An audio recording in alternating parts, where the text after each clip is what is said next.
Hi everyone, this is a bonus content, it's related to episode 33, the Tower of Babel, as I like to take a pause sometimes and think as the Holy Spirit instruct me. Have you ever wondered why there are so many different languages in the world? The story starts at a place called Babel. At that time, everyone on earth spoke the same language. They were united, and together they decided to do something incredible. They said, "Come, let us build ourselves a city, with a tower that reaches to the heavens, so that we may make a name for ourselves." This sounds ambitious, right? But beneath that ambition was something dangerous: pride. They wanted to reach heaven, not to meet God, but to become like gods themselves. Their unity wasn't built on love or worship. It was a unity of rebellion, a desire to rise up without God. When the Lord saw their city and their tower, he knew that if they continued down this path, their pride would lead to even greater wickedness, and eventually, their own destruction.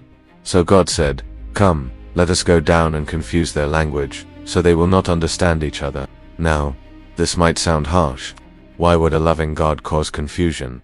But this wasn't about creating chaos. It was about correction. God wasn't attacking their unity. He was protecting humanity from itself. Unity without truth can be incredibly dangerous. When people unite against God, their combined strength only multiplies their sin. By confusing their languages, God was putting a limit on their rebellion and preserving their future. He scattered them across the face of the earth, not to destroy them, but to pave the way for a much bigger plan of redemption.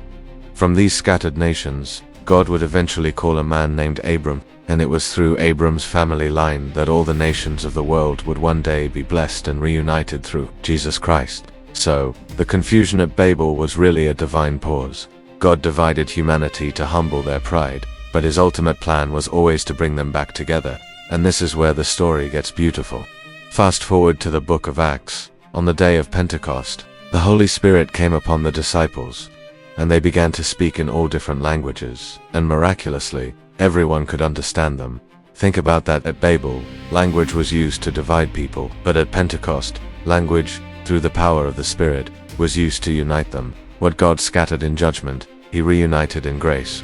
So what does this mean for you and me today? It means that sometimes when God seems to interrupt our plans or scatter our efforts, he's not trying to confuse us, he's trying to save us from ourselves. He sees the bigger picture that we can't. The same God who scattered humanity at Babel is the one who gathered us all back together at the cross. Thanks so much for watching. If this message resonated with you, please hit that like button and subscribe for more content like this. We'll see you in the next video. Shalom.